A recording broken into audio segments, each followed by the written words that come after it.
200 years ago, the world belonged solely to humans. It was an age of exploration and ambition, when scientists pushed boundaries that perhaps should have remained untouched. They looked at the animals around them, wolves, foxes, cats, bears, and wondered, what if? The experiments began in secret laboratories, funded by governments seeking to create the perfect soldier, the ideal worker, beings that combined human intelligence with animal strength and instincts.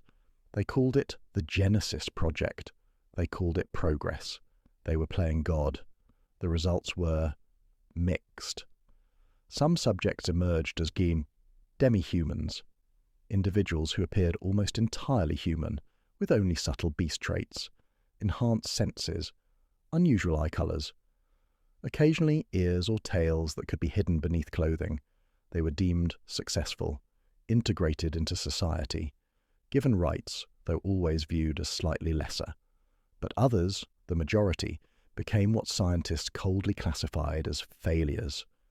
Beast folk, fully transformed beings covered in fur with animal features impossible to hide. They possessed human intelligence, human emotions, human souls trapped in bodies society deemed monstrous. They were the mistakes, the experiments gone wrong, the reminder of humanity's hubris. The Genesis Project was officially shut down after 50 years, declared unethical and barbaric. But the damage was done. Thousands of beast folk and demi-humans existed, and they could reproduce, both with each other and with humans. Humanity panicked. Laws were passed. Districts were created. Lines were drawn, literal and figurative, separating pure humans from those with beast blood. Fear transformed into hatred, hatred calcified into tradition, and tradition became the cage that held an entire population prisoner. 2 centuries later, 3 species coexist in a world still haunted by humanity's greatest sin, the arrogance of creation and the cruelty of rejection. This is the world Luna Shirahane was born into. This is the world Hiro Mizuki must hide within. This is their story. The wall had 23 dents. Hiro knew because he'd counted them last night while waiting for his knuckles to stop bleeding. 23 fist-shaped craters in the drywall, each one covered by a carefully placed poster. A band here, an anime character there, a scenic landscape in the corner. To anyone else, his room looked like a typical teenage boy's space. Cluttered desk, unmade bed, clothes draped over a chair. But Hiro knew what hid beneath the posters. He stood before the wall now in the grey morning light, his right fist clenched so tightly his nails dug crescents into his palm.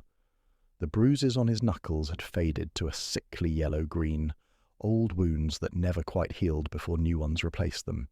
He took a slow breath, in through the nose, out through the mouth the way his grandmother had taught him, and forced his fingers to uncurl one by one. Control, he reminded himself. Always control. His school uniform hung on the back of his door. The crisp white shirt, the navy blazer with Seeker Academy's crest embroidered on the breast pocket, the grey slacks pressed into perfect creases by his mother the night before. He dressed mechanically, his movements precise and practiced, tucking in his shirt with military efficiency, straightening his collar until it sat just right. The mirror above his dresser reflected a face he'd learned to arrange into something acceptable.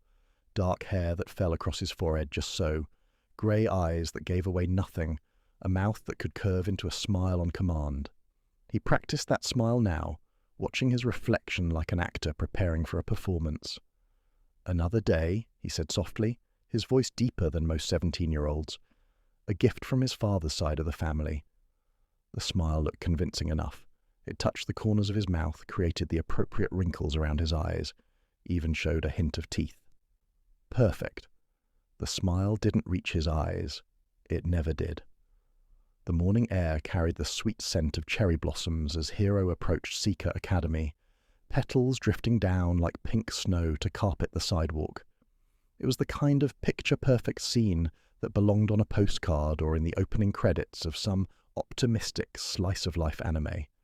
Students in matching uniforms streamed through the ornate iron gates, their laughter echoing off the school's pristine white walls.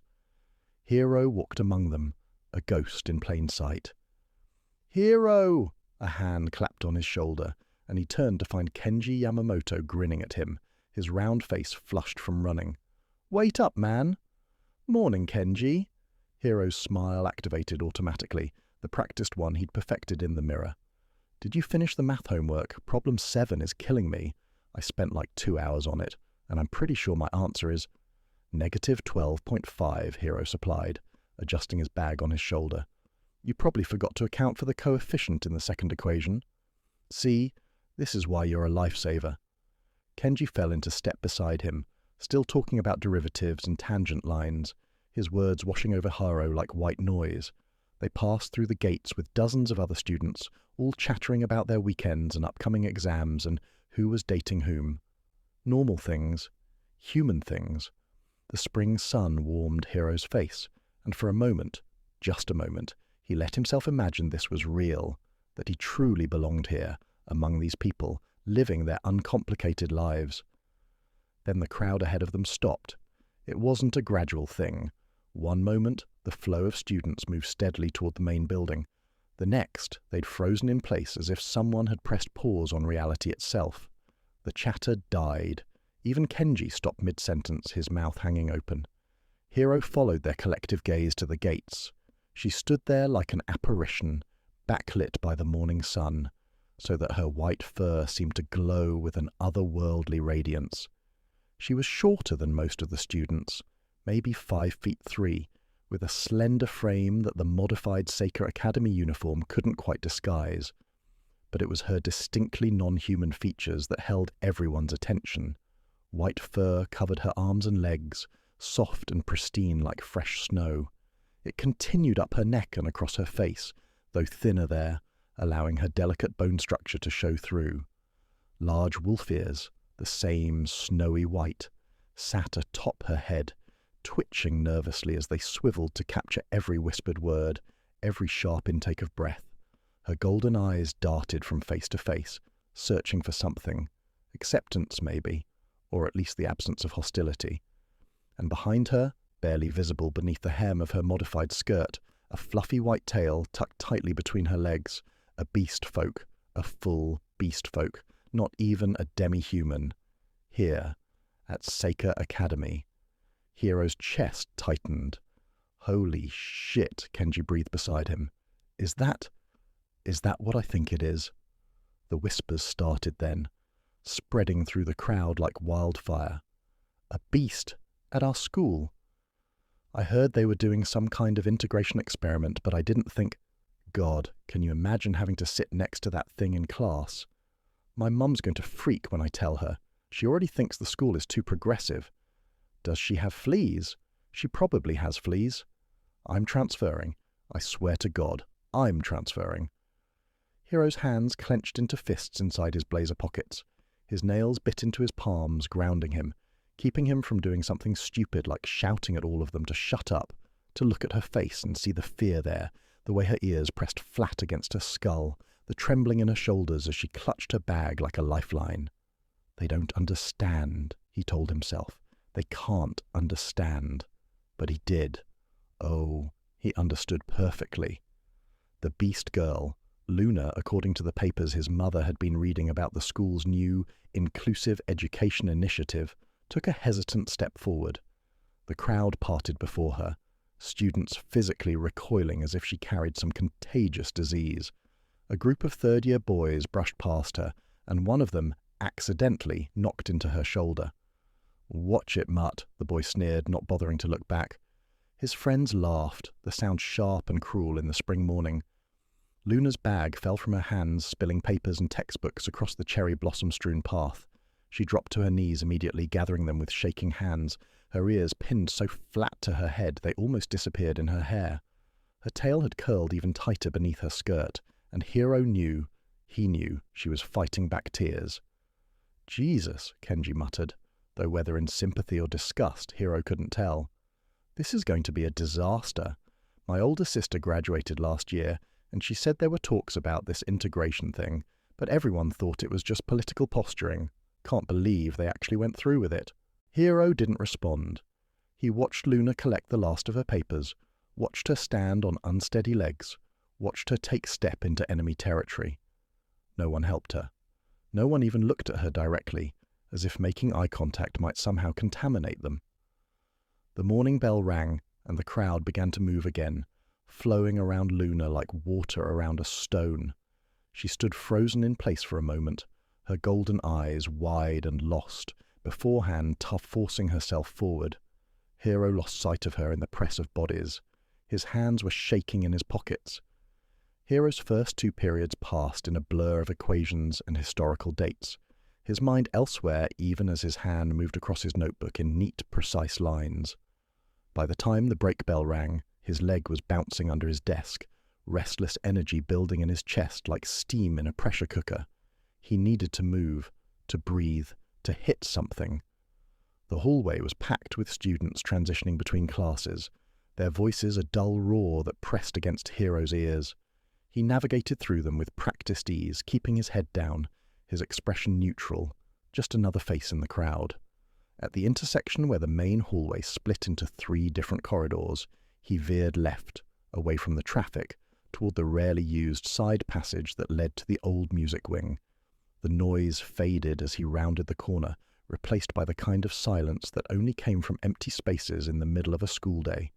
Hero's shoulders loosened slightly. The pressure in his chest eased. He flexed his hands, feeling the pull of half-healed bruises across his knuckles.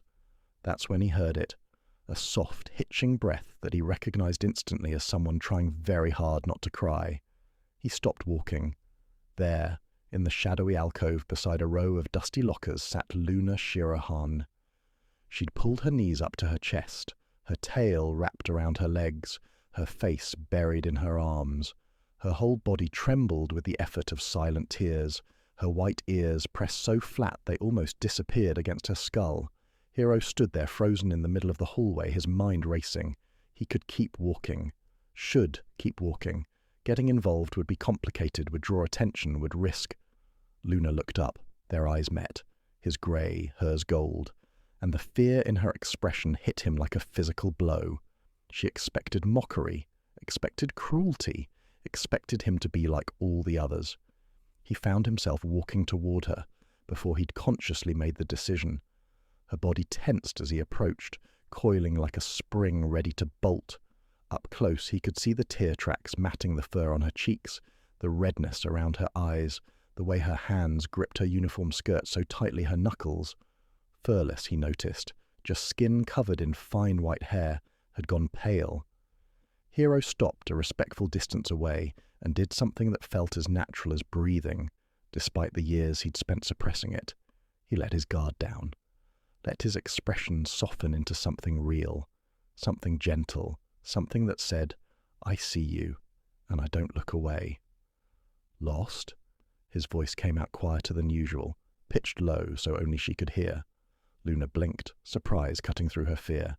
She wiped at her eyes quickly, almost frantically, trying to compose herself. Yes, I'm trying to find Class 2B? She held up a piece of paper, her schedule, crumpled from being gripped too tightly. And Hero could see the confusion in her face, the way her ears swiveled toward different sounds in the building, trying to orient herself in unfamiliar territory. He glanced at the schedule, then at the hallway around them. "Wrong floor. You want the 3rd floor. East wing." He pointed toward the stairwell at the end of the hall, the one partially hidden behind a support column. "Take those stairs, turn right at the top, 2nd door, on your left." Luna stared at him as if he'd just spoken a foreign language. Her mouth opened, closed, opened again. "You're helping me?" The genuine shock in her voice made something twist in Hero's chest. He tilted his head slightly, confused by the question. "Why wouldn't I?"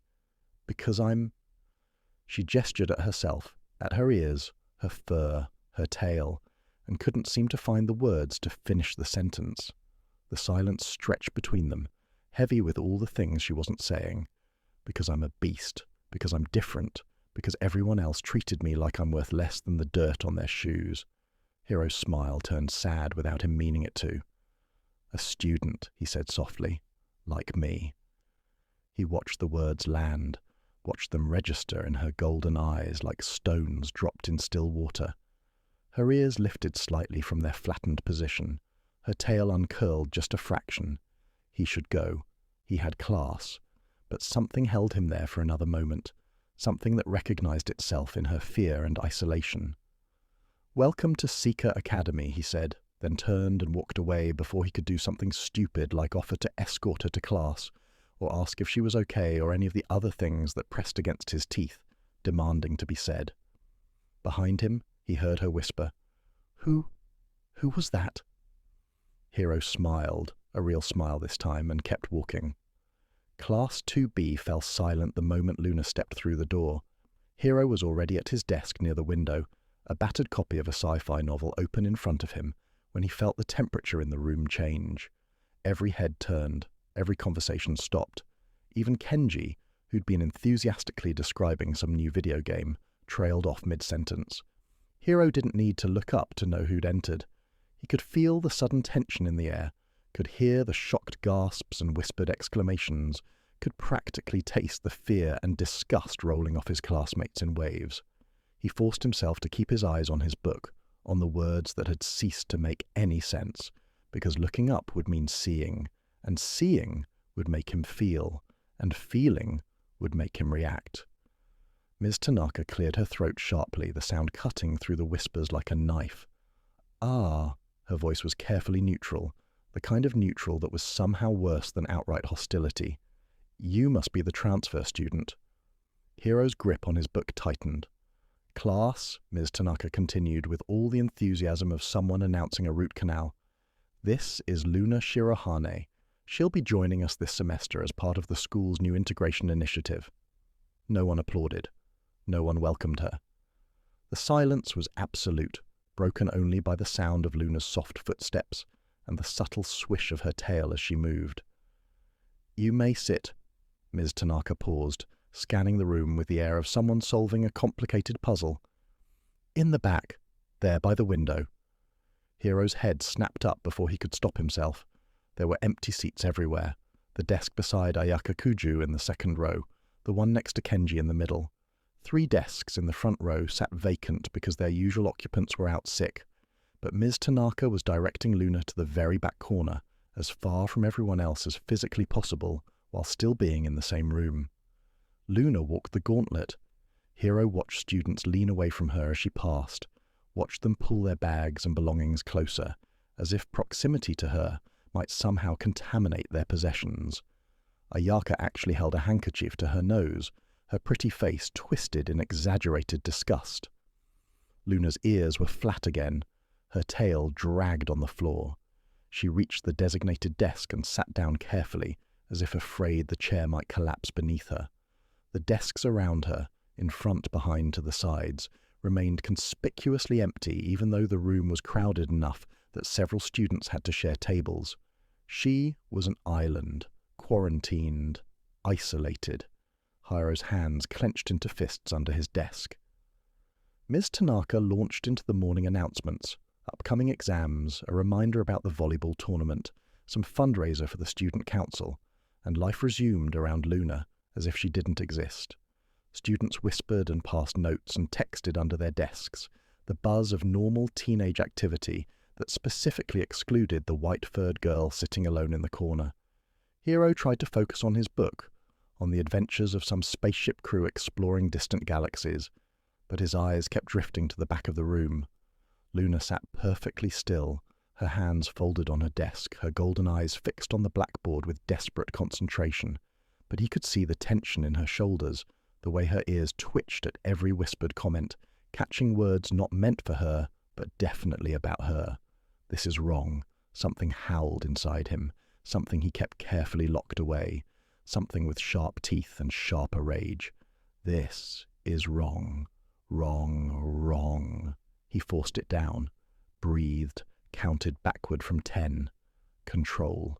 The rest of the morning was a masterclass in casual cruelty. In math class, Mr. Ishida called on students to solve problems on the board. Luna raised her hand, tentatively at first, then with more confidence when the teacher worked through an equation she clearly understood.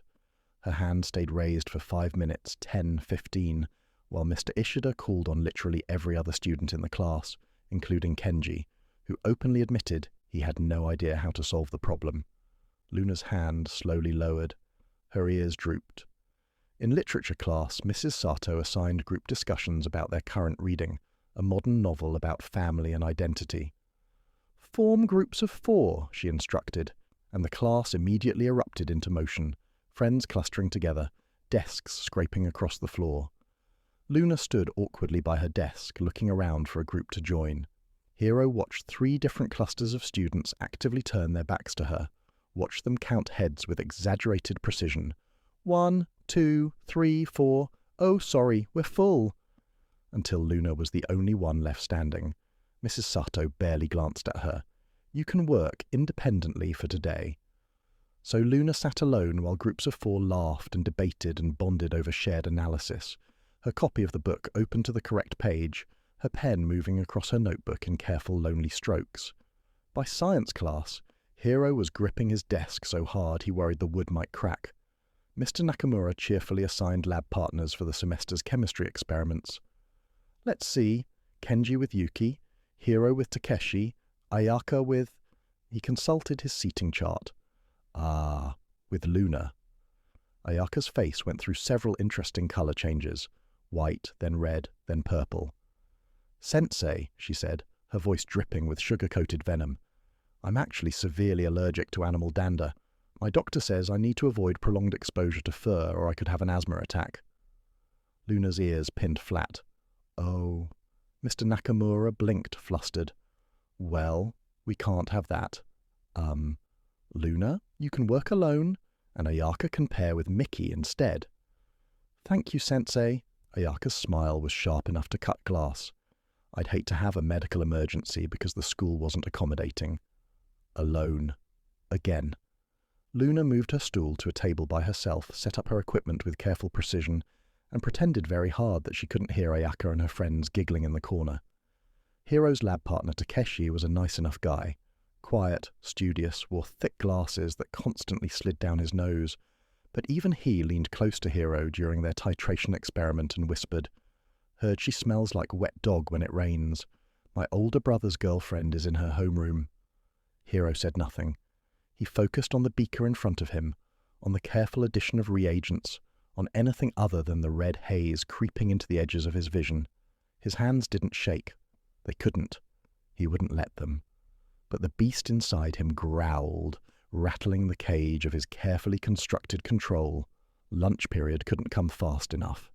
Hiro grabbed his bento from his locker and headed straight for the courtyard, bypassing the crowded cafeteria with its long tables and social hierarchies. The courtyard was quieter, dotted with cherry trees and wooden benches, and most students preferred to eat inside where the air conditioning kept them comfortable. Hiro preferred the open air. Room to breathe.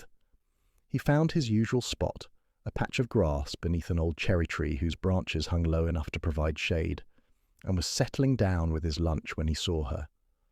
Luna sat on the far side of the courtyard, tucked against the trunk of another tree, small and alone and hunched over like she was trying to disappear into herself. Her tail was wrapped around her body and her ears swiveled constantly, monitoring the few students who'd also chosen to eat outside. Her homemade bento sat open on her lap. Rice balls carefully shaped into rounds, vegetables cut into neat pieces. Someone's loving work. But she hadn't touched any of it. She just stared at the food like it was a puzzle she couldn't solve. Hiro stood before he'd consciously made the decision.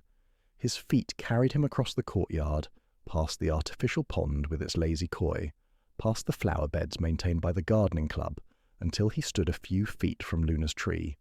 She looked up sharply, her golden eyes wide and startled, and for a second Hiro saw genuine fear in them, the instinctive fear of a prey animal confronted by a predator. The irony wasn't lost on him. Mind if I sit? His voice was soft, non-threatening, the same tone he'd used in the hallway that morning. Luna's mouth opened, closed. She looked around as if expecting hidden cameras, a cruel prank, something. You want to sit with me? Instead of answering, Hiro simply sat down beside her, not too close, leaving a respectful distance of about 2 feet, but close enough to be sharing space rather than merely occupying the same area. He opened his lunch and pulled out his chopsticks with practiced efficiency. The silence stretched. Luna stared at him like he was some exotic creature she couldn't quite identify. "Why are you doing this?" she finally asked, her voice small and confused. "Doing what?" Hiro took a bite of his lunch, his mother's tamagoyaki, still his favourite even after 17 years, and chewed thoughtfully. "Being nice to me, sitting with me, everyone else." She made a vague gesture encompassing the entire school, the entire world, the entire weight of society's rejection. Hiro swallowed his food and looked at her directly. Really looked at her, meeting those golden eyes with his grey ones. He saw fear there, yes, but also determination, loneliness, a desperate hope that maybe, just maybe, not everyone in this place was cruel. He saw himself reflected in her pain. "Everyone else is afraid of what they don't understand," he said quietly. "I'm not." Luna's ears perked up slightly, swiveling toward him. "But I'm a beast. You're human. We're not supposed to—" "Says who?" Hiro interrupted gently, not harshly, just matter-of-factly. As if the question itself was absurd, Luna had no answer to that. Her mouth worked silently, trying to form arguments that she'd probably heard 1,000 times. Society says, history says, the law says, common sense says, but none of them seemed adequate in the face of his simple question. "Says who?" Hiro smiled, that soft, sad smile that came too easily these days, and turned his attention back to his lunch. "You should eat. You haven't touched your food." For a long moment, Luna didn't move. Then slowly, hesitantly, like someone reaching toward a possibly dangerous animal, she picked up one of her rice balls. She took a tiny bite, then another. They ate in silence, the spring breeze rustling through cherry blossoms above them, sending petals drifting down like pink snow. Somewhere nearby, a group of girls laughed about something. A soccer ball bounced across the grass, chased by shouting boys. Life continued around them, oblivious and uncaring. But in their small bubble beneath the cherry tree, something shifted. Luna's tail, which had been wrapped so tightly around her body, slowly began to loosen. It uncurled by degrees until it was merely resting beside her, rather than cinched in fear. And then, so gradually she didn't even seem to notice, it began to wag.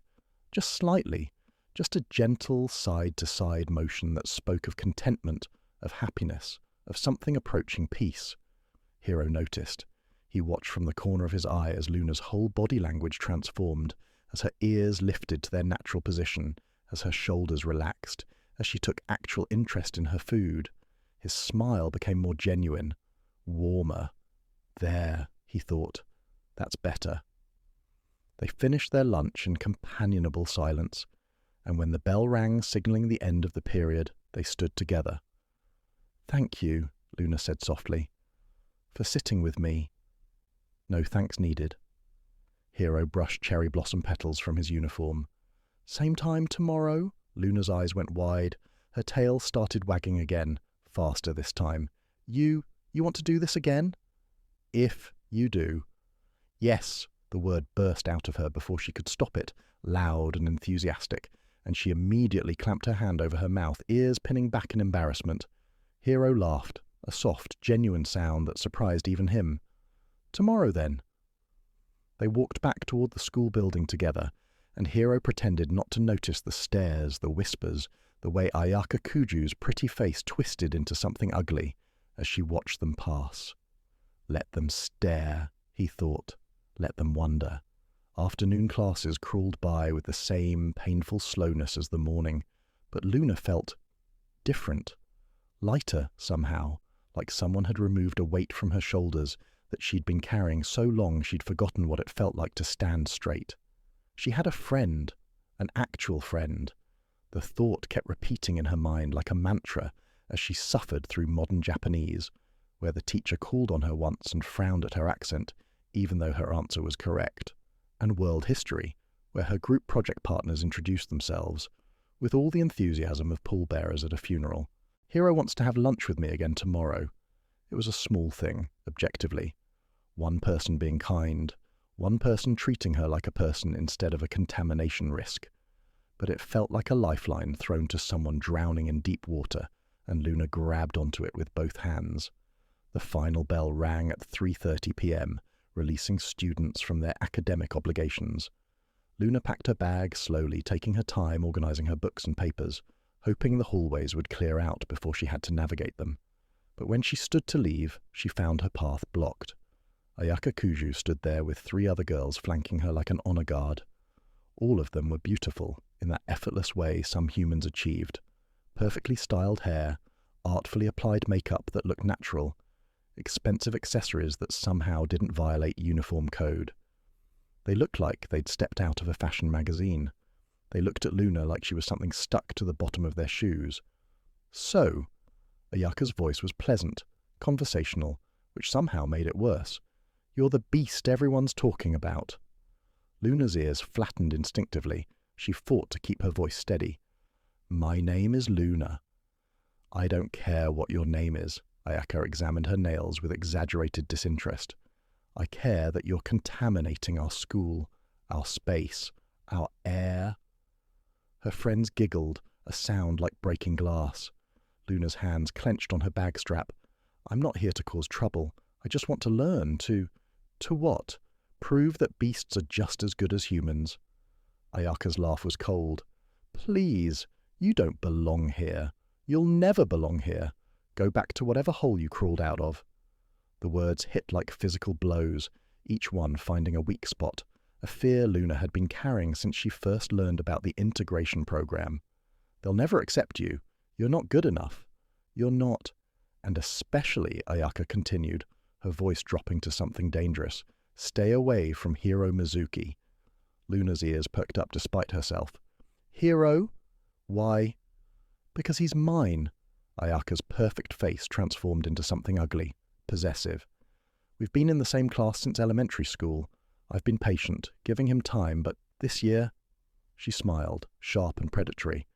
"This year, I'm making my move. And I won't have some animal thinking she has a chance." I wasn't," Luna stammered, her face heating beneath her fur. "We're just friends." "Friends?" Ayaka made the word sound ridiculous. "Humans and beasts can't be friends. That's not how the world works. He's probably just being nice because he feels sorry for you. Or maybe," her smile turned cruel, "he's mocking you, making you think he cares, only to humiliate you later." The words found their mark. Luna's tail tucked between her legs automatically, an involuntary response to the fear that maybe Ayaka was right. Maybe Hiro's kindness was a joke. Maybe she was being stupid, naive, desperate. "Remember your place, beast." Ayaka swept past her, her friends following in her wake like a poisonous cloud. "Stay away from what's mine." They left, their laughter echoing down the hallway. Luna stood there shaking, her vision blurred with tears she refused to let fall. Not here, not where someone might see. She gathered her things and ran. The school rooftop was technically off limits during after-school hours, but the door's lock had been broken for months, and administration hadn't bothered to fix it. Students used it occasionally for private phone calls or cigarette breaks, but by 4 p.m. it was usually deserted. Luna pushed through the door and stumbled onto the roof, the late afternoon sun hitting her face like a physical thing. The city spread out before her, a maze of buildings and streets and lives she'd never be part of. The Beastfolk district where she lived was visible in the distance, a cluster of older buildings, smaller homes, the visible demarcation line where society had decided those people belonged. She walked to the railing on shaking legs and gripped it hard enough to hurt, her claws leaving small scratches in the metal. "Maybe Ayaka's right," she thought miserably. "Maybe I don't belong here. Maybe this whole thing was a mistake, and I should just—" The door opened behind her. Luna spun around, wiping frantically at her eyes, trying to compose herself. But when she saw who'd found her, she froze. Hiro stood there, silhouetted against the doorway, his school bag slung over one shoulder. He looked surprised to see her, but not displeased. His grey eyes were soft, concerned. "How did you—" Luna couldn't finish the question. "I saw you run up here." Hiro let the door close behind him and walked slowly toward the railing, giving her space to flee if she wanted. "Wanted to make sure you're okay?" Luna barked out a bitter laugh. "Define okay." Hiro reached the railing and leaned against it, looking out at the city rather than at her. His profile was sharp in the afternoon light. Strong jaw, straight nose, the kind of classically handsome face that probably made girls like Ayaka trip over themselves for his attention. "First days are hard," he said quietly.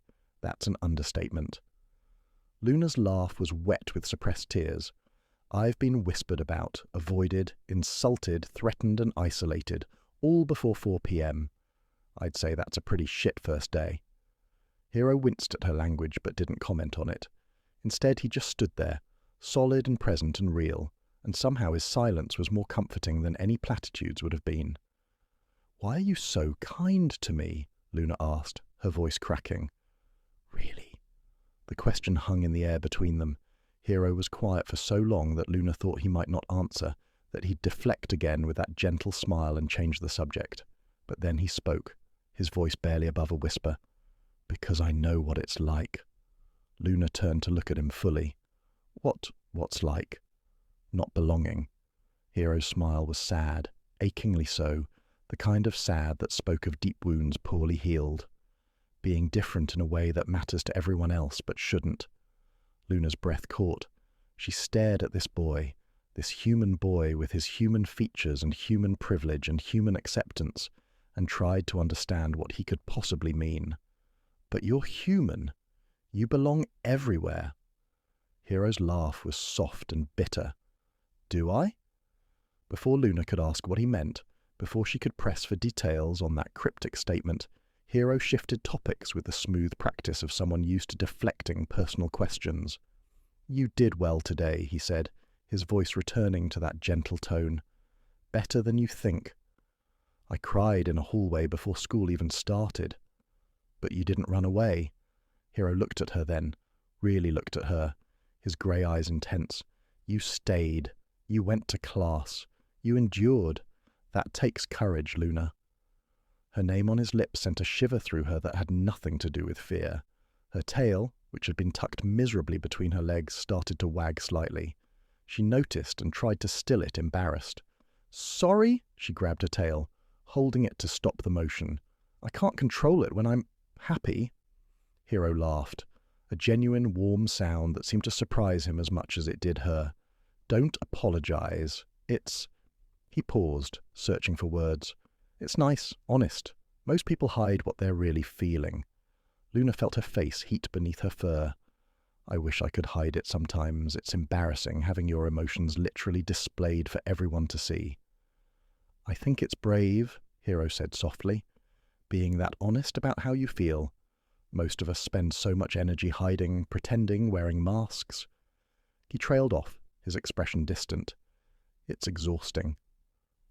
They stood there in companionable silence as the sun began its descent toward the horizon, painting the sky in shades of orange and pink. The city below them hummed with evening activity, cars honking, trains rumbling, the distant sound of construction that was eternally resh. The morning light filtered through Hiro's bedroom window, catching dust motes in its golden beams. He stood before the mirror, methodically wrapping fresh bandages around his knuckles. Behind him, the wall bore new scars, 3 deep dents that joined the constellation of damage he'd inflicted over the past months.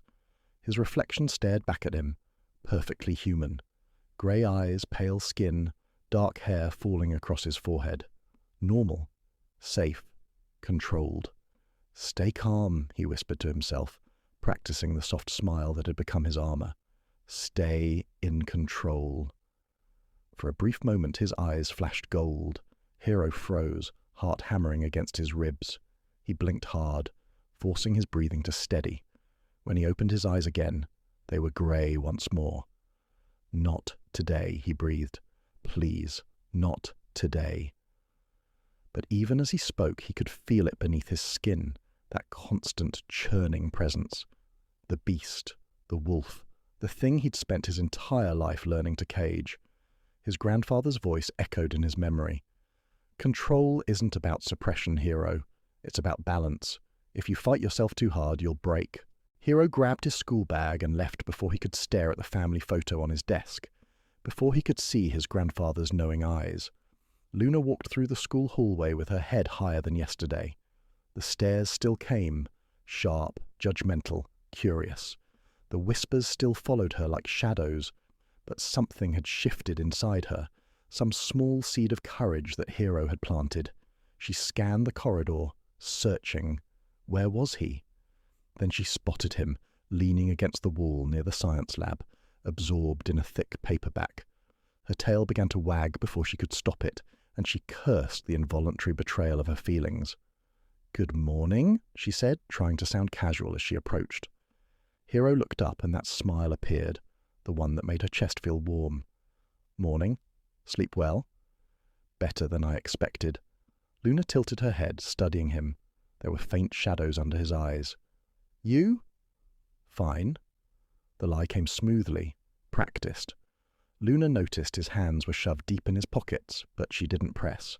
They walked together toward their first class, and for a few precious moments the world felt almost normal. By lunch, Luna had claimed her spot beside Hero on the rooftop. It was becoming their place, a small island of peace above the cafeteria's chaos. She unwrapped her sandwich while Hero picked at an apple, both of them content in comfortable silence. "Thank you," Luna said suddenly, "for yesterday and today, for everything." "You don't have to keep thanking me." "I want to." She gazed out at the city skyline. "No one else would—" "Their loss," Hero interrupted, his voice carrying an unexpected edge. Luna felt heat rise to her cheeks beneath her fur. She busied herself with her food, acutely aware of how close they were sitting. Below, shouts and laughter echoed from the gymnasium. Some kind of basketball game. "Do you play sports?" she asked. Hero shook his head slowly. "I avoid competitive situations." There was weight in those words, something heavy and unspoken. Luna frowned. "Why?" His smile didn't reach his eyes. "I don't like getting too worked up." Before Luna could question further, the bell rang. They gathered their things in silence, but Luna couldn't shake the feeling that Hero was always holding something back, keeping some essential part of himself locked away. PE class was Luna's least favourite period. She sat on the bleachers while her classmates played basketball, their laughter and shouts filling the gymnasium. No one had asked her to join. No one would pass her the ball. She'd learned that lesson on the first day. Her ears drooped as she watched, feeling the familiar ache of isolation. A basketball rolled toward her feet and she bent to pick it up, intending to toss it back. "Don't touch that with your filthy paws." Luna dropped it as if burned. Student A, a tall boy with a cruel smirk, pointed at her accusingly. "Great," Student B laughed. "Now it's contaminated." The group dissolved into laughter. Luna's ears flattened completely against her skull, and she wrapped her tail around herself protectively. She wanted to disappear, to melt into the bleachers and cease to exist. Then she heard footsteps. Hero walked into the gym. His PE class wasn't until next period, but he was early. His grey eyes swept the scene and found Luna immediately. His jaw tightened almost imperceptibly. He crossed the gymnasium in long strides and sat beside her without a word. "Ignore them," he said softly.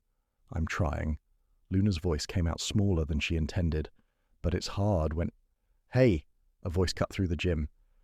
Student C, another boy from the basketball game, was grinning wickedly. "Let's see if the beast can catch." Luna barely had time to register the words before he hurled a basketball directly at her head. Time seemed to fracture. Luna's eyes widened. The ball hurtled toward her hard and fast. Then Hero moved. One moment he was sitting beside her. The next, he'd pulled her against his chest with one arm, while his other hand shot up and caught the basketball mid-flight. One-handed. The slap of leather against his palm echoed through the suddenly silent gym like a gunshot. Luna found herself pressed against him, heart racing, surrounded by his warmth. She could feel his heartbeat through his shirt, rapid, pounding like a war drum. His arm around her was solid, protective, trembling with barely controlled tension. Hero stared at the students who'd thrown it. His eyes had gone cold, arctic, dangerous in a way Luna had never seen before. For just a flicker, so brief she almost convinced herself she'd imagined it, his eyes glowed gold. "Apologize." His voice was quiet, deadly. Student C stuttered, suddenly pale. It was just a joke." "Apologize. Now." The temperature in the gym seemed to drop 10 degrees. Every student had frozen. sensing something primal and terrifying in Hero's tone. This wasn't anger. It was something far more dangerous. Sorry. I'm sorry. Hero's hand tightened around the basketball. Luna heard it, the slow hiss of air escaping as his fingers crushed the ball, deflating it completely in his grip. Gasps rippled through the crowd. Hero stared at his own hand as if it had betrayed him. Then Luna felt it, his entire body beginning to shake. His voice came out strained, wrong. I have to go. He released her abruptly, dropped the destroyed basketball, and ran from the gym. Hero! Luna called after him, but he was already gone. Hero slammed through the bathroom door with enough force to make it bounce against the wall. He checked each stall frantically. Empty, thank God, empty, before stumbling into the last one and locking himself inside. His breathing came in ragged gasps. No, he panted, gripping his head. No, no, no. His hands were changing. Black fur sprouted across his knuckles. His nails lengthened into claws. His bones were shifting, growing, restructuring themselves. Stay calm, stay calm, stay calm. He punched the stall wall. The metal crumpled under his fist with a sound like thunder. His ears were emerging, black wolf ears with distinctive orange streaks. His teeth sharpened into fangs. He bit down on his hand to keep from screaming, tasting copper. The transformation spread like wildfire. Fur erupted across his arms, his chest, his back. His frame expanded, muscles bulging and reforming. Orange lightning-like streaks carved themselves across the black fur, his grandfather's markings, the sign of their bloodline's strength. In the cramped confines of the bathroom stall, Hero's wolf form emerged fully. He was massive, nearly 7 feet tall, even hunched over.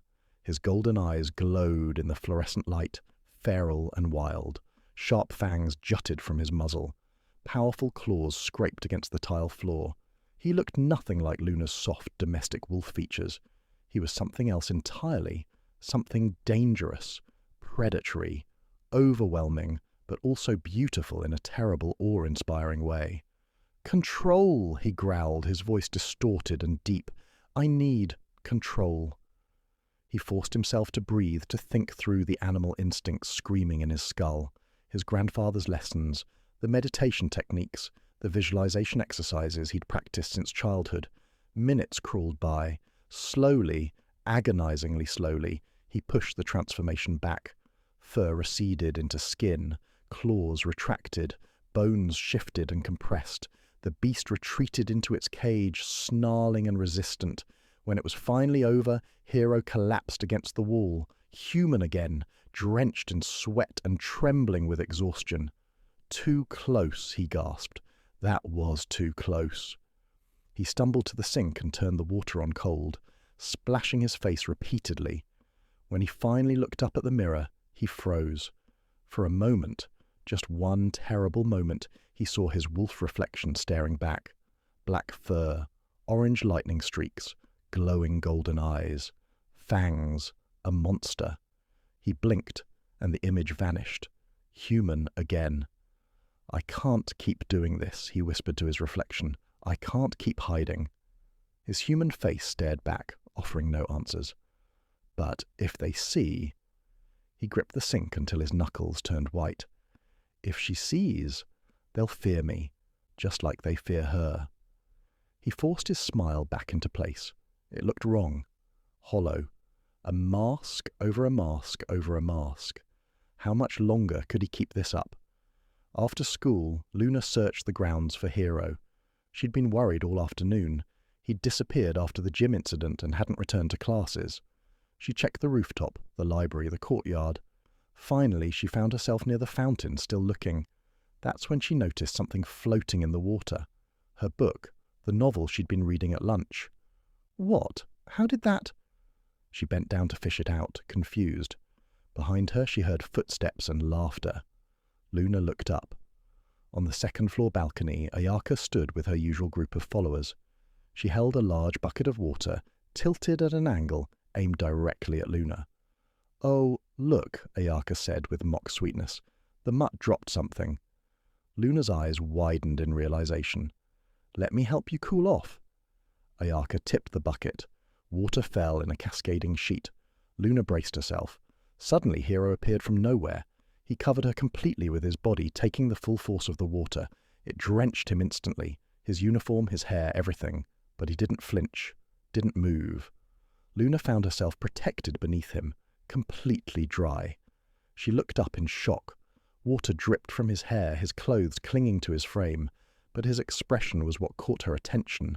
Cold fury, barely contained. His eyes locked onto Ayaka, and for a heartbeat Luna could have sworn they glowed. Leave. One word. A command, not a request. Ayaka actually stepped back, fear flickering across her face. Whatever she saw in Hero's expression frightened her. She and her friends fled without another word. Hero slowly stepped away, giving Luna space. She stared at him, soaked through, water pooling around his feet, and yet he was smiling that gentle smile again. "You're soaking wet," Luna exclaimed. "I'll dry." "But why did you—" "You shouldn't have to deal with that alone." Luna's chest tightened. Her tail wagged despite the situation. "You keep saving me." "And I'll keep doing it." The words hung between them, weighted with unspoken meaning.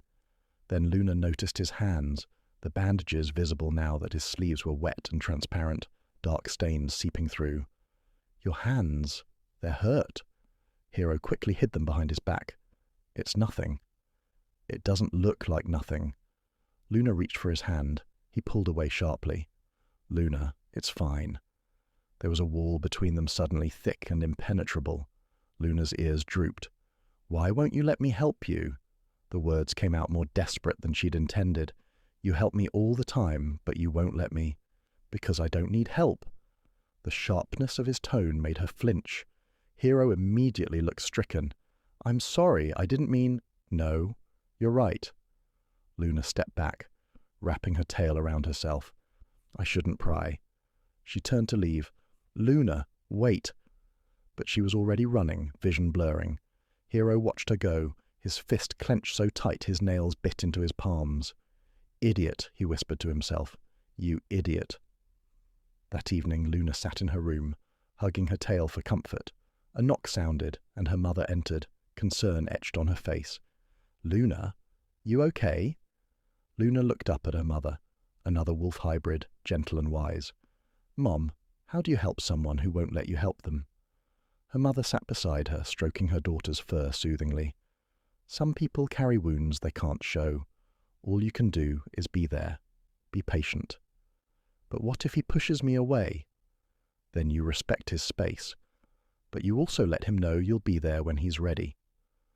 Luna considered this, then pulled out her phone. She typed carefully. "I'm sorry for pushing. I just want you to know. You don't have to be strong all the time, at least not around me. Good night, Hero." She hit send before she could second-guess herself. Meanwhile, Hero stood in his room, staring at the dented wall. His fist was raised, knuckles white, body coiled with tension. But he stopped. Slowly he lowered his hand. "She doesn't deserve this," he said to the empty room. "Doesn't deserve me." His phone buzzed. He read Luna's message, and something in his chest cracked open. Something he'd kept locked away for so long he'd forgotten what it felt like. "You don't understand," he whispered. "If you saw what I really am." But he typed back, "Good night, Luna, and thank you." He looked at the family photo on his desk. His wolf grandfather smiled at him from the frame, strong and proud. "What would you do, Grandpa?"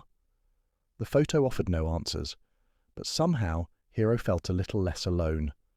The next morning, Luna arrived at the rooftop early. Hero was already there, waiting. "Luna." "Hero." Awkward silence stretched between them. Then simultaneously, "I'm sorry." They stopped, laughed nervously. "You first," Hero said. "I'm sorry for pushing. You don't have to tell me everything." "And I'm sorry for snapping at you. You were just trying to help." Hero looked away, jaw working. "The truth is, I have things I'm not ready to share yet, but it's not because I don't trust you." "Then why?" "Because I'm afraid." The admission came out quiet, vulnerable. "Of what you'll think. Of losing you."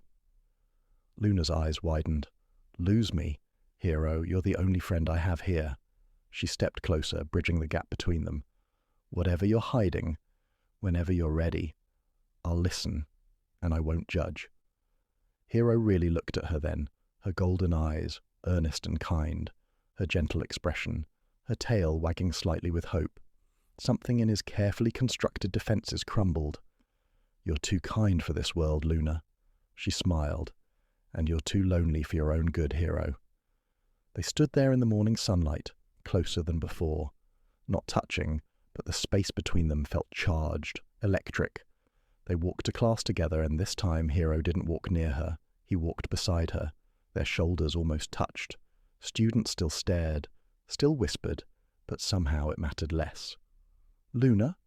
One day, I'll tell you everything." Luna's heart skipped. "I'll wait." Hero smiled, and for the first time since they'd met, it reached his eyes. "Thank you." Luna's tail wagged happily. Neither of them noticed Ayaka watching from across the hall, her eyes burning with something dark and jealous. Neither of them saw her pull out her phone and dial a number, whispering urgent words about the strange boy who protected the wolf girl. Neither of them knew that their fragile peace was about to shatter. But for now, in that moment, they had each other, and that was enough for them.